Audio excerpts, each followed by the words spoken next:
Bom dia, bom dia, meus queridos alunos do sétimo ano. Tudo bem com vocês, meus queridos alunos?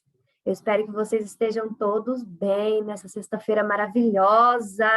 Isso mesmo, o último dia da semana que vocês vão estudar. Está chegando o final de semana para que vocês possam descansar e voltar revigorados, né, descansados, para recomeçar tudo outra vez na segunda-feira. Então, vamos a mais uma aula, a segunda aula de história, desse componente maravilhoso, espetacular, onde vocês vão aprender muito, né, sobre a ação do ser humano, sobre os acontecimentos históricos, sociais e culturais, isso mesmo. E na aula de hoje, a professora Lugênia vai corrigir a atividade sobre a lista 1, isso mesmo, onde vocês aprenderam um pouquinho sobre o que é história, né, sobre a importância da história, sobre a ação humana. Então, na aula de hoje, nós vamos corrigir essa atividade de história da lista 1 e, posteriormente, nos próximos slides, vocês vão aprender um pouquinho sobre o conteúdo do eurocentrismo, isso mesmo. O que é eurocentrismo?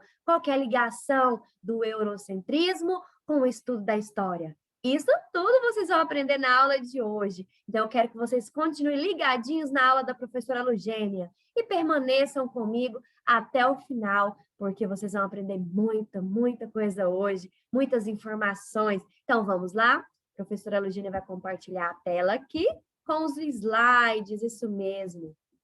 E, primeiramente, vocês irão pegar o caderno de história, a atividade da lista 1, e vamos corrigir, meus amores, com muita alegria, muita empolgação, muito entusiasmo, isso mesmo. Vamos continuar aí fortes e guerreiros, né? Estudando bastante. Então, vamos lá, meus queridos amores. Na questão número 1, olha aí o que está escrito. Tem um quadro, onde nós temos um quadro, uma planilha, com várias linhas e colunas. E olha o que perguntou, pediu para vocês fazerem na questão número 1. No quadro a seguir, classifique as imagens como modernas ou antigas. Marque um X na coluna moderna, né, se vocês julgarem que a imagem é moderna. Ou um X na coluna antiga, se vocês julgarem que ela é antiga. Depois, justifique a sua escolha. Então, meus queridos alunos, nessa questão número 1 aqui, vocês que irão julgar, ou seja, justificar se ela é antiga ou se é uma imagem moderna, tá bom? Então, vamos lá. Nós temos a primeira imagem, né, que vocês podem observar aí. Nós temos que é relacionada àquelas imagens, onde tem várias imagens aí, ali, né, todas juntinhas, inseridas no mesmo espaço. Agora, vocês vão analisar a figura 1, né, que é a sala de aula de 1974. Ela é moderna ou antiga? A gente pode verificar que ela é antiga. E vocês vão justificar aí, por gentileza, né? Vocês vão justificar por que vocês escolheram aí, por que ela é antiga, né? A gente pode ver que o ano de 1974, né, é um ano onde a gente pode observar a sala, os detalhes da sala, né? A gente pode observar que é antiga, né? Que está mais deteriorada.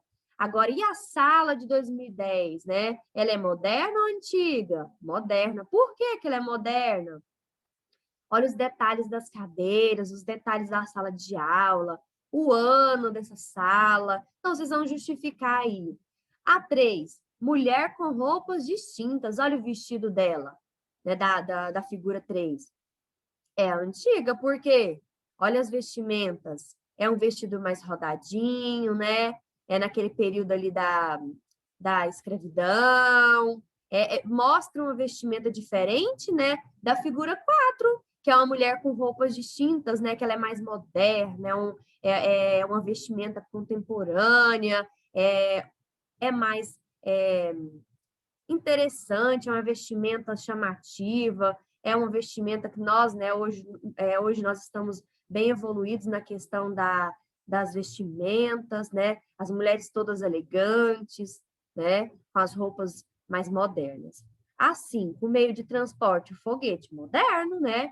Através do foguete, né? O ser humano ele está conhecendo o universo, né? Muito interessante. E agora, e o meio de transporte das caravelas, né? Quando houve a expansão marítima, quando o homem ele desbravou o mar, né? Atrás de especiarias, atrás de conhecer novos lugares. Então, é antiga. Agora, o calçadão de Copacabana, olha como que ele era, olha, em 1910, ele é uma imagem antiga, isso mesmo. Por quê? Vocês podem observar que não tinha pavimentação. Agora, a figura 8, o calçadão de Copacabana, de Rio de Janeiro, atualmente, ele se transformou. Olha o tanto que a gente pode observar hoje em dia como o nosso país, né, o mundo está evoluindo, né, tecnologicamente, né, mundialmente falando. Então, o que que a gente pode observar? Muitas coisas, né? Que as estradas, né, estão sendo pavimentadas, está tendo um avanço enorme, né, na comunicação, na tecnologia, né? Muitas construções, certo? Na questão número 2, agora, vamos lá. Quando você lê os valores modernos foram baseados nos antigos, nesse contexto, qual é o significado dessa frase? A frase é a realidade de que, apesar de se identificar com o novo, propondo uma ruptura com o passado medieval, a modernidade foi construída com base em elementos da antiguidade clássica, como a racionalidade, a valorização do indivíduo, o resgate da noção de cidadania, entre outros. De acordo com os textos, você acredita ser consensual, né, entre os historiadores que houve uma transição das estruturas medievais para as modernas? Comente. Não há um ser consenso, vocês vão colocar de forma aí pessoal, coloquei a minha, pessoal. Não há um ser consenso, né, entre os historiadores. Uns defendem que as transformações na Europa causaram um rompimento com as estruturas feudais, enquanto outros, né, afirmam que as permanências feudais provocaram uma longa, né, Idade Média. Isso demonstra que a história está em construção e há interpretações diversas, nem sempre consensuais. Questão número 4. O conceito de modernidade pode ser também aplicado para compreender como viviam os povos não europeus no período. Então, pessoal, esse conceito de modernidade pode ser também aplicado, né, em relação à compreensão, né, desses povos que viviam, né, esses povos europeus nesse período? Sim, né, pois o conceito de modernidade foi construído em torno de processos ocorridos na Europa. Portanto, não pode ser, né, universalizável, né, permanecendo-se restrito à realidade dos povos europeus. Questão número 5 é sobre a construção da ideia da modernidade, né, que causou alguns impactos na concepção de história.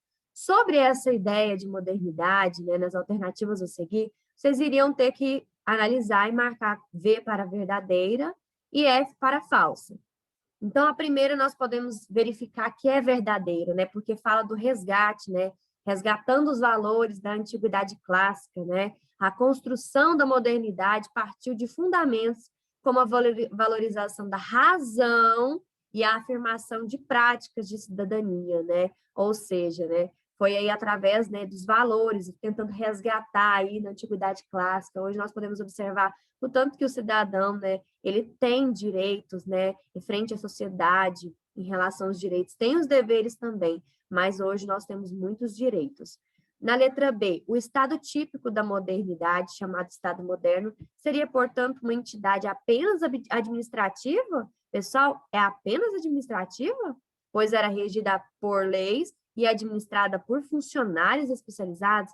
Não, então essa alternativa é incorreta, porque não é uma entidade, né, administrada, né, apenas administrativa, não é. Então, a letra C, é verdadeira, porque afirma que se denominou modernidade, né, surgiu diretamente relacionada aos acontecimentos europeus e restrita à civilização ocidental. Então, essa também é verdadeira. E a letra D também, porque fala que o debate em torno do assunto causa controvérsias entre historiadores. Por quê? Porque alguns historiadores falam de uma maneira, outros historiadores falam de outra forma. Então, há um debate, né? Há um debate de pensamentos, cada um pensa de uma forma e relata dessa forma, de alguma forma diferente da outra. Então, na questão número 6, apesar de se identificar com o novo, propondo uma ruptura com o passado medieval, a modernidade foi construída com base em elementos da antiguidade clássica. Cite alguns destes elementos. Então, lá no texto tem, né? É a racionalidade, a valorização do indivíduo, é o resgate da noção de cidadania, entre outros. Então, igual eu falei para vocês na aula anterior, né? O indivíduo hoje ele conseguiu muitas coisas em relação ao passado, em relação à ação, né? Tudo que eles já viveram, todos os nossos antepassados. Então, eles conseguiram, né? Tem a racionalidade, que são alguns dos elementos, né? Houve, né, a valorização do ser humano, a valorização do indivíduo, né? Nós vamos estudar muito sobre a luta, né, dos escravos para obter a liberdade, nós vamos falar posteriormente nas outras aulas, mas essa valorização do indivíduo, resgate, né, da cidadania, ter direitos, né, ter os deveres. Número 7, no século XII. No século XII. Pessoal, eu passei rapidinho aqui, estou retomando a questão. Na questão número 7, no século XII ao século XV, né, formaram-se monarquias nacionais em Portugal, Espanha, França e Inglaterra, principais estados europeus do período. Das alternativas a seguir, quais são as características do Estado moderno? Marque C, né, para julgar se elas estão corretas, e E para julgar se essas questões estão erradas. E, ao analisar essa questão número 7, ela estava totalmente inserida no texto base, no plano de estudo que a professora Lugênia preparou e a coordenação pedagógica enviou para vocês, né? O plano de estudo que eu falo é o texto, né, de apoio para vocês pesquisarem e responder a atividade. Então, na questão número 7, estava tudo inserido lá, então todas estão corretas, né? Fala sobre a unificação do sistema monetário, da instituição de leis nacionais, criação e manutenção de exércitos, e organização da arrecadação de impostos, isso mesmo. Pessoal, e agora, ao finalizar a correção, nós vamos falar um pouco agora, né, sobre o conteúdo da segunda lista, né, da aula 2. Nós vamos falar sobre o eurocentrismo, né? O que é o eurocentrismo, né?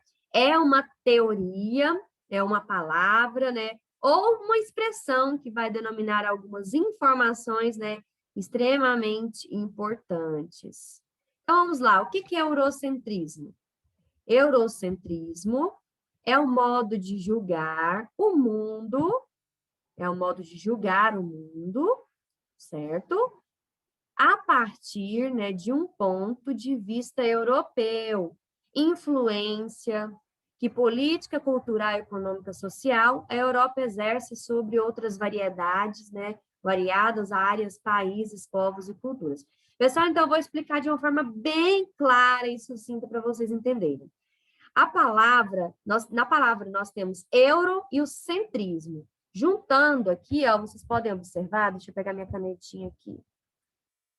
Vocês podem observar aqui que a palavra eurocentrismo, se a gente dividir aqui, ó, nós temos a palavra euro e o restante centrismo.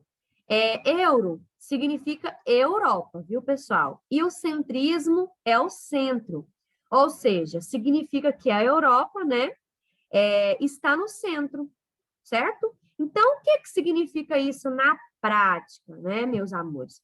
Pessoal, na prática, significa que as pessoas adotam essa visão de mundo, né? Como assim, professora? Tentam entender a sua realidade e também a realidade do seu redor, né, a partir do eurocentrismo.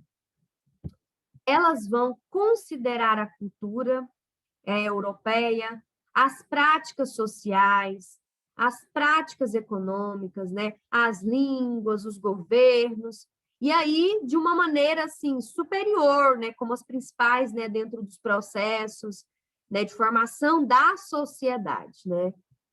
Ou seja, eles vão buscar aprender sobre o mundo a partir de um mundo europeu. Para as pessoas eurocentrais, né, não tem como entender as coisas do mundo, certo? A Europa é o centro das ideias, né, do centro das práticas econômicas, das grandes invenções, né? Sem a Europa, para os eurocêntricos, né, eu posso afirmar isso, né, que não dá para compreender o restante do mundo. E isso faz com que eles acabem excluindo grande, né, parcela da história mundial. E por isso, né, adotar essa visão eurocêntrica. E eu vou falar uma coisa para vocês. É muito perigoso, mas a visão eurocêntrica já foi a visão do mundo. E agora, pessoal, nós chegamos à segunda parte, né? Eu vou falar uma segunda parte, né, sobre essa aula sobre o eurocentrismo. Que lá no século XIX, né, os europeus estavam criando e fundamentando fundamentando a ciência histórica, né? Quando essa ciência ela começou, né, a se disseminar no restante do mundo, né? Olha o que aconteceu. Os novos historiadores, né, de diversos países, né, em diversos continentes, acabaram adotando os escritos, né, e a visão de um mundo, né, dos historiadores europeus, né. Então, vamos entender um pouquinho, né.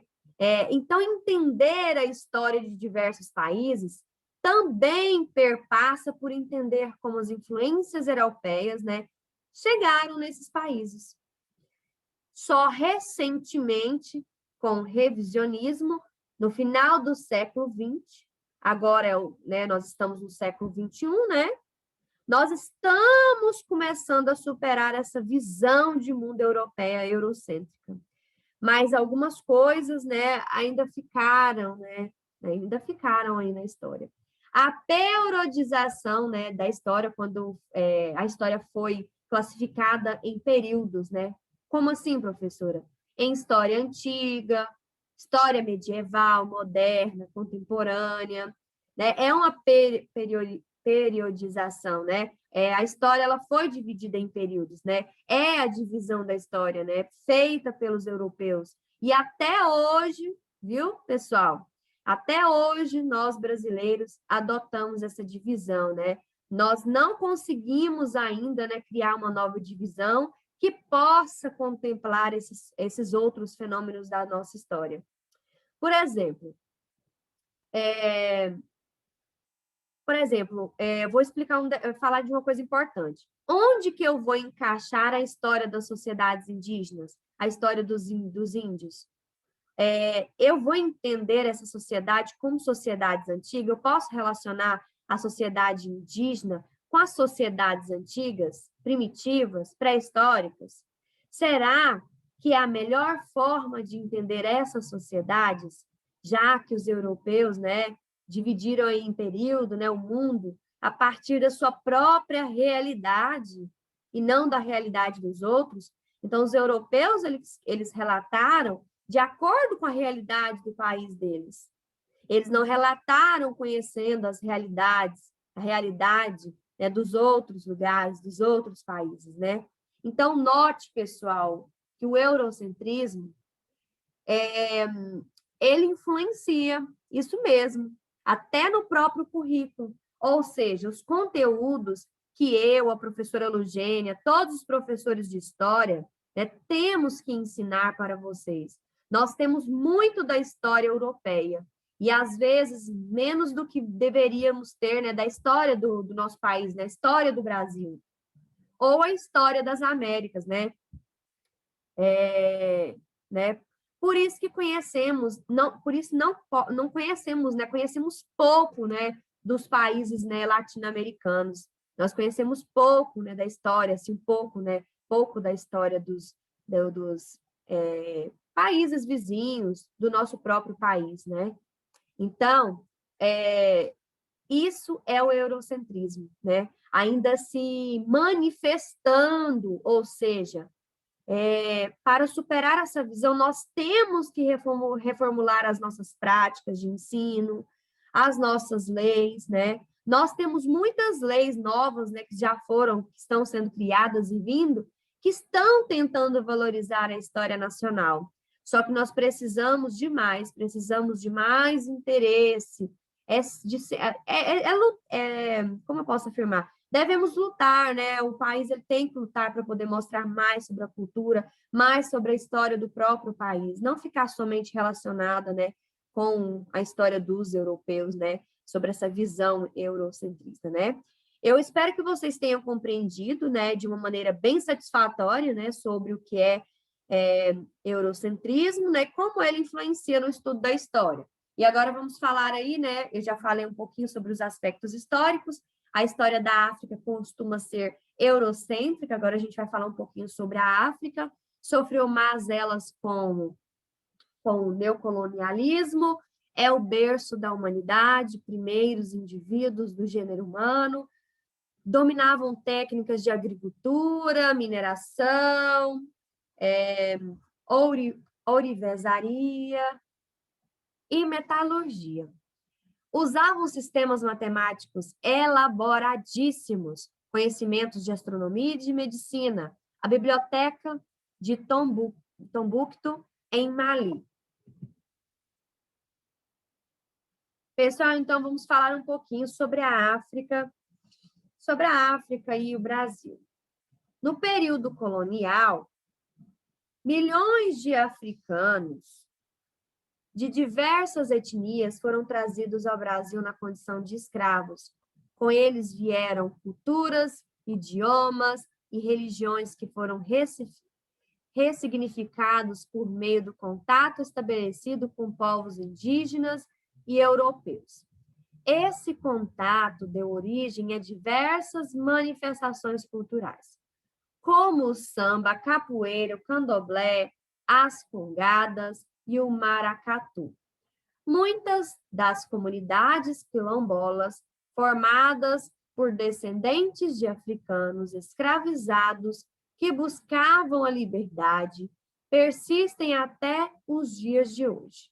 A maior parte dos africanos que chegou ao Brasil falava em idiomas derivados de dois grupos linguísticos, o sudanês e o banto. Então, pessoal, olha,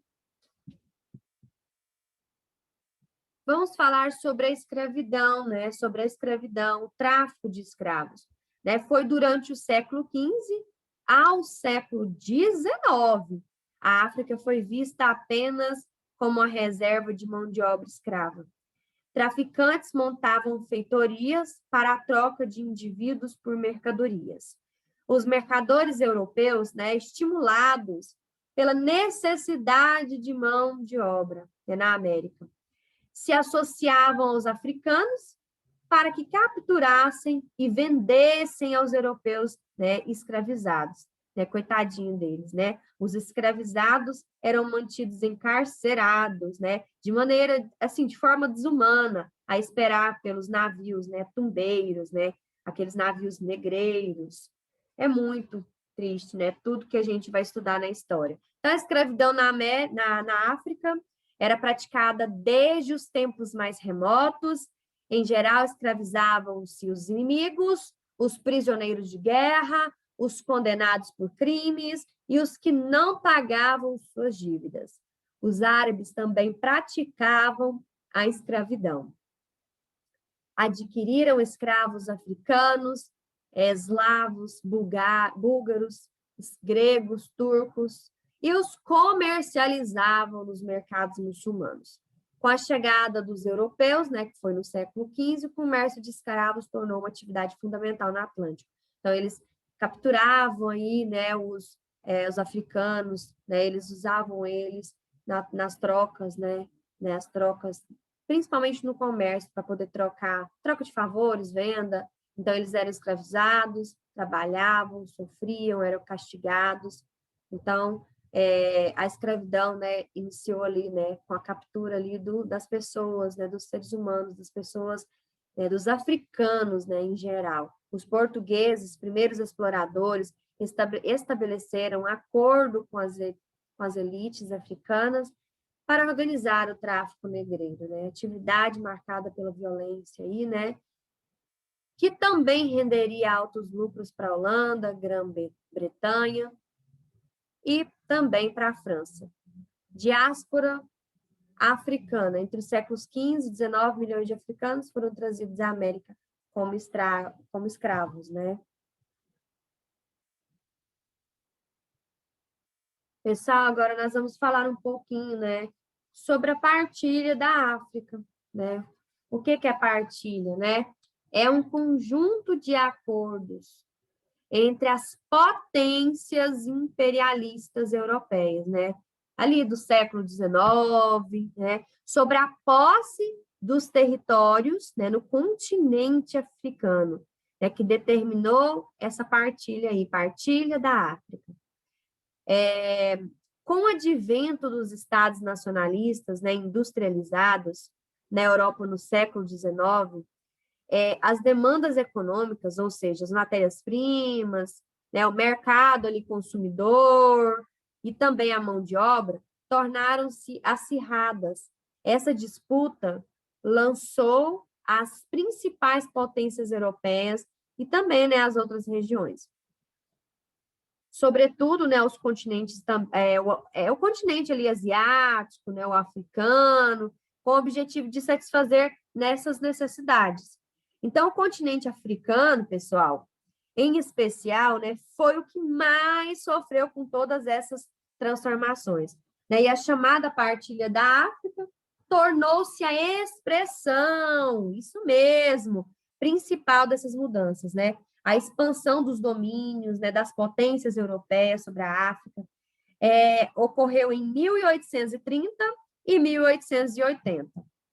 E ficou conhecida a partir, né, a partir de duas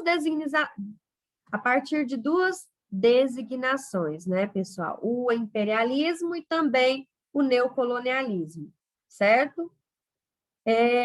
Sobre o imperialismo na África, né?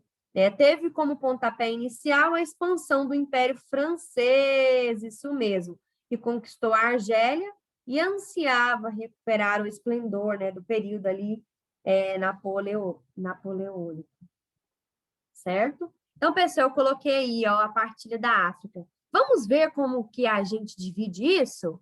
Aí o outro falou, essa região aqui é minha, eu vi primeiro. Aí o outro, eu quero uma onde passe um rio. E o outro, se não for pedir demais, eu gostaria dessa com lagos e montanhas. Então, pessoal, simplesmente começou a dividir a África, né? Começou capturando os negros, capturando as pessoas, escravizando, né? Comercializando pessoas, seres humanos, e ainda, né, dominando aí a África, partilhando a África, né? Então, a França ainda conquistou outras regiões como como a Tunísia, a chamada África Ocidental, né? E também, né, o centro africano, além de também exercer domínio sobre o Marrocos e também, né, sobre a ilha Madagascar. Pessoal, olha aqui, eu coloquei essa imagem, né, representando aí, né, o que aconteceu, né, com os africanos, né? Muito triste tudo isso, né, que a gente pode observar. Eles eram capturados, muitas vezes eles sofriam muito porque eram castigados, né? É muito triste, mas essa é a história, né? De tudo que aconteceu, né?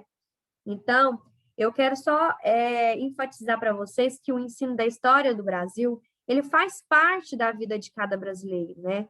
Desde os primeiros anos da escolarização, forma a nossa consciência, a identidade cívica, né? Constrói os mitos de figuras históricas, né? É através da história que nós compreendemos essas ações que o ser humano ele passou, né? Conforme o tempo foi passando, ele viveu. Então, por mais que a gente não se dê conta disso, as consequências dessa forma de ensino da história se fazem sentir muito além de uma simples sala de aula, né? Nós vamos aprender muita coisa aqui nas nossas aulas, durante as nossas aulas.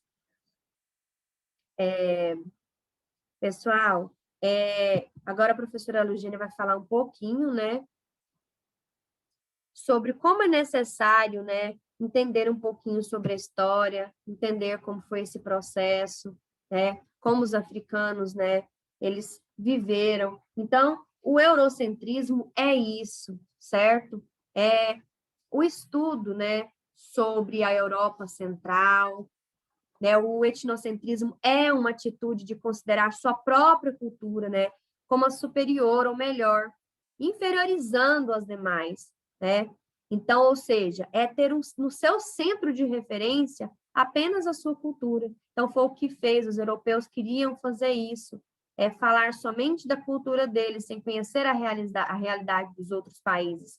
Então, é uma forma de considerar só a própria cultura. Então, eles só consideraram a própria cultura. Então, tem muita coisa do nosso país e de outros países que não estão inseridos na história, né?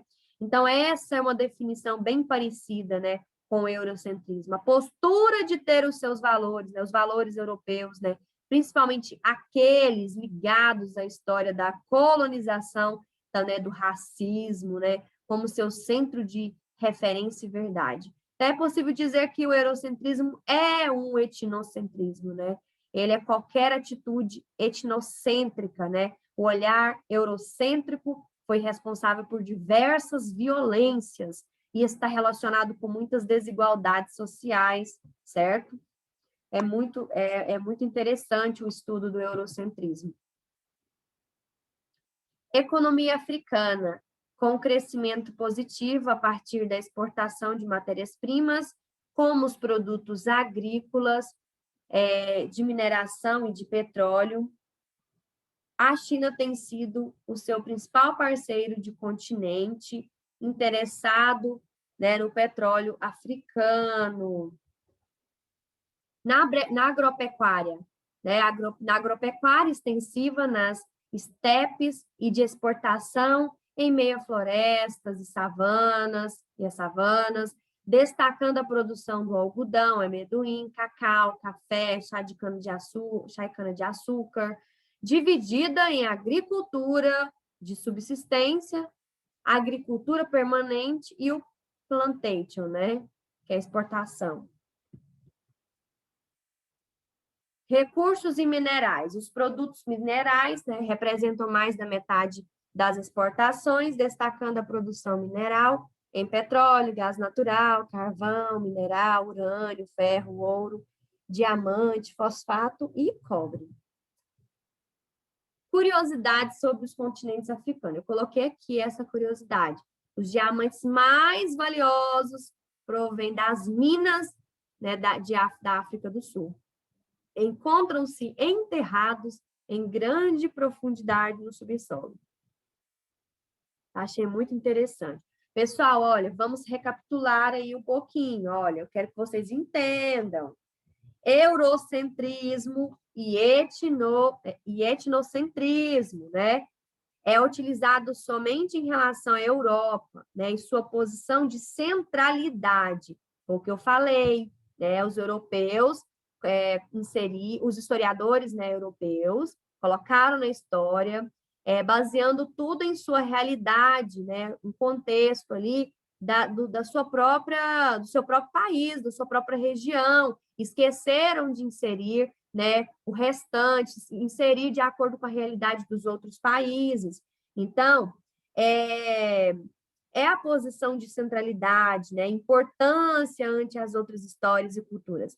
Então, o etnocentrismo, ele designa um tipo de preconceito, né, onde a cultura em que o indivíduo pertence é considerada correta, enquanto as demais são consideradas absurdas. Então, esse conceito é utilizado para definir atitudes, né, nas quais os nossos hábitos, né, as nossas condutas, né, são superiores, então, são superiores a de outros, né? Outros países, de outras pessoas. Né? Observe que no eurocentrismo, né? Ele é um tipo de etnocentrismo, né? Ou seja, no entanto, como eu posso dizer, o contrário só ocorre se a cultura de referência for a europeia, né? Então, pessoal, além do etnocentrismo, né, vamos falar sobre a xenofobia, né, que é um tipo de preconceito que está intimamente relacionado ao eurocentrismo, visto que determina, né, a aversão a estrangeiros, né? Isso mesmo. Agora vamos falar também sobre, em relação ao eurocentrismo também, pessoal, esse termo aí, ele também é usado para designar também, né, que eu posso dizer assim, a centralidade, como eu falei no início da aula, centro, né, é o centro, né, é o centro, a Europa como centro de tudo, né, as pessoas eurocêntricas levam em conta somente os valores europeus, né, então, eu posso resumir o quê? Né? Que o eurocentrismo é um sistema ideológico, né? Onde a cultura europeia é colocada como mais importante, né, das culturas constitutivas, né, das sociedades aí do mundo todo, né? No entanto, essa visão ela é tida como preconceituosa, já que não contempla, né, as outras formas de expressões, né, as outras formas de expressões dos outros países, né, principalmente a nossa, como eu já mencionei. Pessoal, agora depois que a professora explicou, falou um pouco sobre o eurocentrismo, né, onde os historiadores eurocentristas, né, falaram muito sobre a realidade de seus respectivos países, das suas expressões, né, muitas vezes até de forma preconceituosa, né, eles relataram tudo, colocando a Europa como centro e não relatou, né, a realidade dos outros países. Nós vivemos isso até hoje, né? Agora eu quero que vocês façam a leitura do texto de estudo. A professora não vai ler ele, porque senão vai ficar um pouco grande demais, e a aula vai ficar muito extensa, né? E vai ficar cansativo para vocês assistirem até o final. Mas esse é o texto, vocês receberam, e fala tudo sobre o eurocentrismo, a importância dele nos mapas. Falei um pouquinho sobre a África também, né? Sobre a escravização. Então, vocês vão fazer a leitura e vão analisar todas as questões. Número 1, você vai analisar com V para verdadeiros. Se for verdadeiro, você vai colocar a letra V, e F você vai colocar para representar as falsas. Na questão número 2, vocês vão explicar o que vocês entenderam aí, de acordo com o texto. Na número 3 também. A 4, você vai marcar aquela que é correta, que representa o eurocentrismo, o que eu já expliquei. E aqui já dá continuidade sobre o eurocentrismo, né, que fala sobre a percepção relacionada à Europa. Vocês vão fazer a leitura desse texto. E depois que vocês fizerem, tem a continuação da atividade, vocês vão responder a questão número 5, número 6 e número 7. E vão relacionar com essa tirinha aí, ó. Onde nós estamos? O professor fala, né? Está aqui, olha.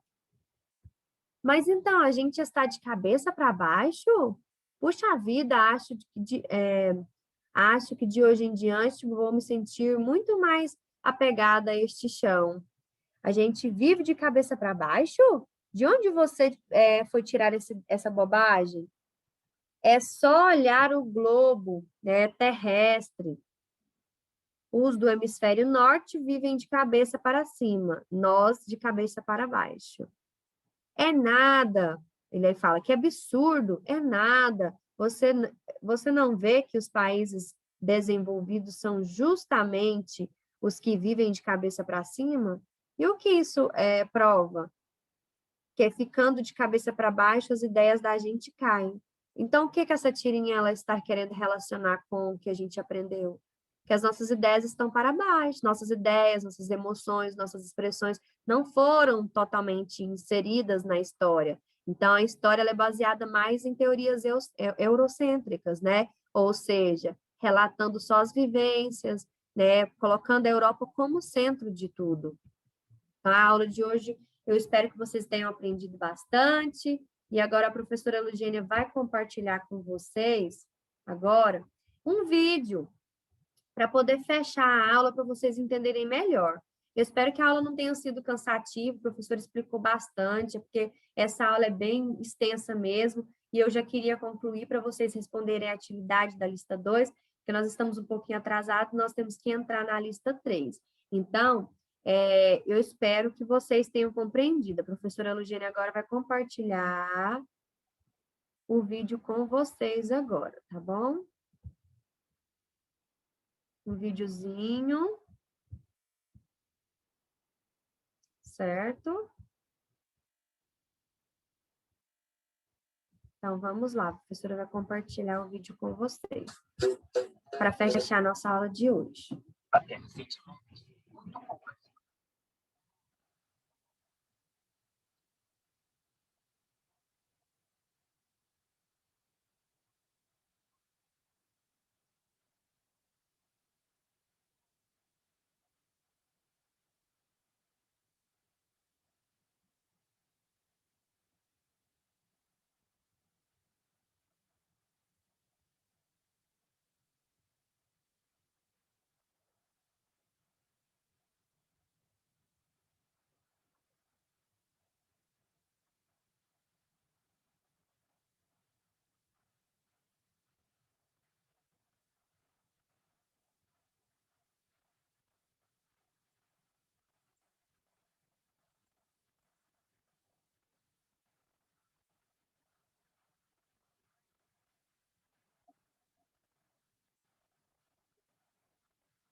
Então, pessoal, essa foi a aulinha de hoje, foi a explicação bem sucinta, né, sobre o eurocentrismo, sobre os impactos, sobre a história, né, relatando sobre a ação humana e não mostrando totalmente a realidade dos outros países, né, de outras regiões, então colocando aí, né, a Europa como centro de tudo, centro da história.